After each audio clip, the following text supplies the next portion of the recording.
আসসালামু আলাইকুম রহমতুল্লাহ। সুপ্রিয় শিক্ষার্থীবৃন্দ, মেকানিক্যাল ইঞ্জিনিয়ারিং চ্যানেলের পক্ষ থেকে তোমাদের সকলকে জানাচ্ছি আন্তরিক শুভেচ্ছা। এই ভিডিওটা তৈরি করছি নবম শ্রেণীর শিক্ষার্থীদের জন্য। 2025 সালের নবম শ্রেণীর গণিত বইয়ের দ্বিতীয় অধ্যায় সেট ও ফাংশন এর অনুসরণী 2.1-এর 29 থেকে 31 পৃষ্ঠার সমাধান নিয়ে আজকে আলোচনা করব। এটা হচ্ছে 4 নম্বর পর্ব। এই ভিডিওর ডিসক্রিপশনে এবং পিন কমেন্টে প্লেলিস্টের লিঙ্ক দেওয়া আছে, সেখান থেকে তোমাদের যার যে বিষয়ের ভিডিও দরকার খুব সহজেই তোমরা দেখে নিতে পারবে। কার্তেশীয় গুণজ বা কার্তেশিয়ান প্রোডাক্ট। করিম সাহেব তার বাড়ির একটি ঘরের ভিতরের দেওয়ালে সাদা বা নীল রঙের আর বাইরের দেওয়ালে লাল বা হলুদ বা সবুজ রঙের লেপন দেওয়ার সিদ্ধান্ত নিলেন। তো ভেতরের দেওয়ালে রঙের সেট তখন কি হবে? এ সমান সাদা কমা নীল, আর বাইরের দেওয়ালে রঙের সেট হবে বি সমান লাল কমা হলুদ ও সবুজ। তাহলে করিম সাহেব তার ঘরের রং লেপনে কী কী কালার করতে পারে? দেখো, সাদা লাল, সাদা হলুদ, সাদা সবুজ, ঠিক আছে। আবার নীল লাল, নীল হলুদ, নীল সবুজ। তার মানে এই হচ্ছে ক্রোমোজোর আকারে দিতে পারেন তিনি। উক্ত ক্রোমোজোরের সেটকে নিচের মতো করে লেখা হয় যে এ ক্রস বি সমান কি, সেকেন্ড ব্র্যাকেট সাদা কমা লাল, সাদা কমা হলুদ, সাদা কমা সবুজ, নীল কমা লাল, নীল কমা হলুদ, নীল কমা সবুজ, আবার সেকেন্ড ব্র্যাকেট শেষ। উপরোক্ত ক্রোমোজোরের সেটটিকে কার্তেশীয় গুণজ সেট বলা হয়ে থাকে, ঠিক আছে। তো এটা রয়েছে তোমাদের বইয়ের 29 পৃষ্ঠায়। তাহলে সেট গঠন পদ্ধতিতে আমরা কী লিখতে পারি? এ ক্রস বি সমান X comma Y such that X belongs to A এবং ওয়াই বিলংস টু বি। তাহলে এ ক্রস বিকে পড়া হয় কি? এ ক্রস বি। উদাহরণ 12, পি সমান দেওয়া আছে 1,2,3, কিউ সমান দেওয়া আছে 3,4 এবং আর সমান দেওয়া আছে পি ইন্টারসেকশন কিউ। তাহলে পি ক্রস আর এবং আর ক্রস কিউ নির্ণয় করো। তো দেওয়া আছে যে আমরা পি এর মান লিখলাম 1,2,3 আর কিউ এর মান হচ্ছে 3,4। তার মানে পি ইন্টারসেকশন কিউ হচ্ছে কি আর এর মান, তাহলে আর সমান হচ্ছে পি ইন্টারসেকশন কিউ। তার মানে পি এর মান লিখলাম 1 2 3 ইন্টারসেকশন 3,4, শুধুমাত্র 3 মিল আছে, তাহলে অ্যান্সার হবে কত? 3। এখন বের করতে হবে কি আমাদের পি ক্রস আর, আমরা সবগুলো মান জানি, অর্থাৎ পি ক্রস আর সমান কত? পি এর মান হচ্ছে 1 2 3, আর এর মান হচ্ছে 3। তার মানে একবার হচ্ছে 1,3, একবার হচ্ছে 2,3, আবার হচ্ছে 3,3। এটাই হচ্ছে আমাদের পি ক্রস আর এর মান। আর আর ক্রস কিউ হচ্ছে, আর এর মান বসালাম 3, কিউ এর মান হচ্ছে 3,4, তার মানে একবার 3,3, একবার হচ্ছে 3,4, ঠিক আছে। এটাই হচ্ছে আমাদের অ্যান্সার। এরপর যে আমরা দুইটা কাজের সমাধান করব, প্রথমে আছে x/2 প্লাস y/3, 1 সমান 1, x/3 প্লাস y/2 হলে x, y নির্ণয় করো। আর আরেকটা আছে p সমান 1,2,3, q সমান 3,4 এবং r সমান x, y হলে p union q cross r এবং p intersection q cross q নির্ণয় করো। তো আসো এখন আমরা এগুলো সমাধান করি। প্রথমে ক নাম্বারটা, x/2 প্লাস y/3, 1 সমান 1, x/3 প্লাস y/2 দেওয়া আছে দিয়ে আমরা এটা লিখলাম। তাহলে ক্রোমোজোরের শর্ত মতে আমরা কী বলতে পারি? এটার প্রথমটা সমান এটার প্রথমটা, আর এটার দ্বিতীয়টা সমান হচ্ছে এটার দ্বিতীয়টা।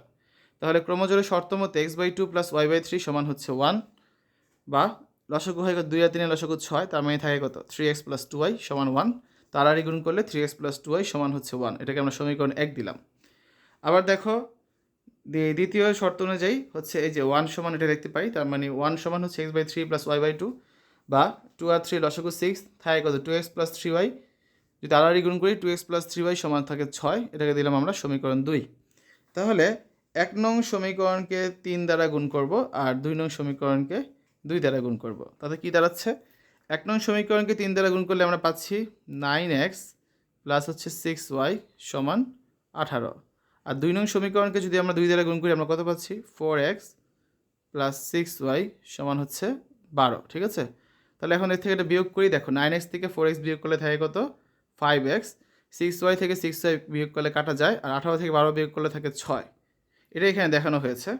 তাহলে 5x সমান হচ্ছে 6, তার মানে x সমান কত? 6/5। এখন এই 1 নং সমীকরণ x এর মান বসিয়ে দিব। 1 নং সমীকরণ ছিল এটা 3x প্লাস 2y সমান 6, তার মানে 3 ইন্টু x এর মান প্লাস 2y সমান 6। তো কত থাকে দেখো? 18/5 প্লাস 2y সমান 6, বা 2y সমান 6 মাইনাস 18/5।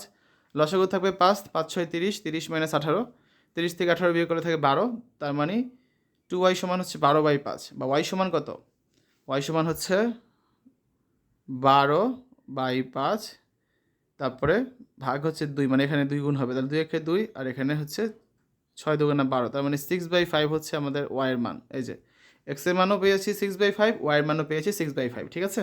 খ নাম্বার, p সমান দেওয়া আছে 1,2,3, q সমান দেওয়া আছে 3,4, r সমান হচ্ছে x, y। তাহলে p union q cross r এবং p intersection q cross q নির্ণয় করো। দেওয়া আছে পি সমান 1,2,3, মানগুলো লিখলাম। তাহলে প্রথমে বের করবো কি পি ইন্টারসেকশন কিউ, তার মানে 1,2,3 ইন্টারসেকশন 3,4, তাহলে 3 মিলেছে, অ্যান্সার হচ্ছে 3। এবং পি ইউনিয়ন কিউ, তাহলে 1 2 3 আর 3 4 সবগুলো উপাদান নিব আমরা 1 2 3 4, ঠিক আছে। তাহলে পি ইউনিয়ন কিউ ক্রস আর এর মান হচ্ছে কত 1,2,3,4 ক্রস এক্স কমা ওয়াই, তার মানে 1,x 2,x 3,x 4,x 1,y 2,y 3,y 4,y। এবং P intersection Q cross Q এর মান হচ্ছে কত 3 ক্রস 3,4, তার মানে একবার হচ্ছে 3,3 আবার হচ্ছে 3,4, ঠিক আছে। এটাই হচ্ছে আমাদের অ্যান্সার।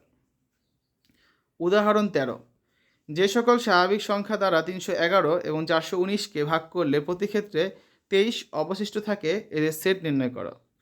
তাহলে সমাধান দেখি আমরা। যে স্বাভাবিক সংখ্যা দ্বারা 311 এবং 419কে ভাগ করলে প্রতি ক্ষেত্রে 23 অবশিষ্ট থাকে, সে সংখ্যা হবে অবশ্যই 23 অপেক্ষা বড়। এবং 311 মাইনাস 23 অর্থাৎ 288, আর 419 মাইনাস 23 অর্থাৎ 396 এর সাধারণ গুণনীয়ক। তাহলে 23 অপেক্ষা বড় 288 এর গুণনীয়ক সমূহের সেট হচ্ছে এ। 288 সমান আমরা লিখতে পারি 1 গুণ 288, 2 গুণ 144, 3 গুণ 96, 4 গুণ 72, 6 গুণ 48, 8 গুণ 36, 9 গুণ 32, 12 গুণ 24। এর মধ্যে 23 অপেক্ষা বড় আছে কোনগুলো 24, 32, 36, 48, 72, 96, 144, 288, এগুলো সবই হচ্ছে এ সেটের উপাদান। আবার মনে করি 23 অপেক্ষা বড় 396 এর গুণনীয়ক সমূহের সেট হচ্ছে বি। তাহলে 396 সমান লিখতে পারি আমরা 1 গুণ 396, 2 গুণ 198, 3 গুণ 132, 4 গুণ 99, 6 গুণ 66, 9 গুণ 44, 11 গুণ 36, 12 গুণ 33, 18 গুণ 22। তাহলে এর মধ্যে 23 অপেক্ষা বড় কোনগুলো আছে 33, 36, 44, 66, 99, 132, 198, 396, এগুলো সবই হচ্ছে বি সেটের উপাদান। তাহলে এ ইন্টারসেকশন বি সবগুলো উপাদান লিখলাম। দেখো এদের মধ্যে কী মিল আছে, শুধুমাত্র 36 মিল আছে, ঠিক আছে। তাহলে অ্যান্সার হবে কত 36, নির্ণয় সেট 36। উদাহরণ 14, 100 জন শিক্ষার্থীর মধ্যে কোনো পরীক্ষায় 88 জন বাংলায়, 80 জন গণিতে আর 70 জন উভয় বিষয়ে পাশ করেছে। ভেনচিত্রের সাহায্যে তথ্যগুলো প্রকাশ করো এবং কতজন শিক্ষার্থী উভয় বিষয়ে ফেল করেছে তা নির্ণয় করো, ঠিক আছে। তো দেখো ভেনচিত্রে আয়তাকার ক্ষেত্রটি হচ্ছে 100 জন শিক্ষার্থীর সেট ইউ, এই যে ইউনিভার্সাল সেট, এবং বাংলা এবং গণিতে পাস শিক্ষার্থীদের সেট যথাক্রমে বি আর এম নির্দেশ করে। ফলে ভেনচিত্রটি 4টি নিশ্চিত সেটে বিভক্ত হয়েছে, যাদেরকে পি কিউ আর এবং এফ দ্বারা চিহ্নিত করা হলো। এফ হচ্ছে কি ফেল। এখন উভয় বিষয়ে পাস শিক্ষার্থীর সেট কিউ সমান হচ্ছে বি ইন্টারসেকশন এম, যার সদস্য সংখ্যা হচ্ছে 70, এই যে এই অংশটা, এরা উভয় বিষয়ে পাস করেছে, ঠিক আছে। আর পি মানে কি শুধু বাংলায় পাস শিক্ষার্থীদের সেট, যার সদস্য সংখ্যা হচ্ছে কত, এই যে বাংলায় পাস করেছে 88 জন, তাহলে শুধু বাংলায় কত 88 থেকে আমরা উভয় বিষয় বিয়োগ করব, তার মানে হচ্ছে 18 জন, এই পি এর মানটা। আর কিউর মান হচ্ছে কত, এই যেখান থেকে গণিতে পাস করছে 80 জন, তার থেকে আমরা উভয় বিষয় বিয়োগ করব, তাহলে আর সমান হচ্ছে শুধু গণিতে পাস শিক্ষার্থীদের সেট, যার সদস্য সংখ্যা হচ্ছে কত 80 মাইনাস 70, তার মানে 10। তাহলে শুধু বাংলায় হচ্ছে 18, শুধু গণিতে 10, উভয় বিষয় 70।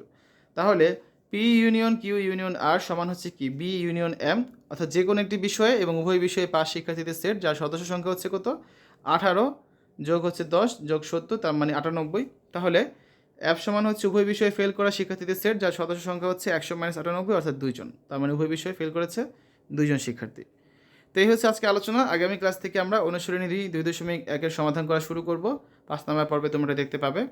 এতক্ষণ তোমরা দেখলে 2025 সালে নবম শ্রেণীর গণিত বইয়ের দ্বিতীয় অধ্যায় সেট ও ফাংশন এর 29, 30 এবং 31 পৃষ্ঠার সমাধান। আমরা আগামী ক্লাস থেকে অনুশীলনী 2.1 সমাধানগুলো করা শুরু করব। আমাদের চ্যানেলের অন্যান্য ভিডিওগুলো দেখার আমন্ত্রণ জানিয়ে আজ এখানে বিদায় নিচ্ছি। আল্লাহ হাফেজ।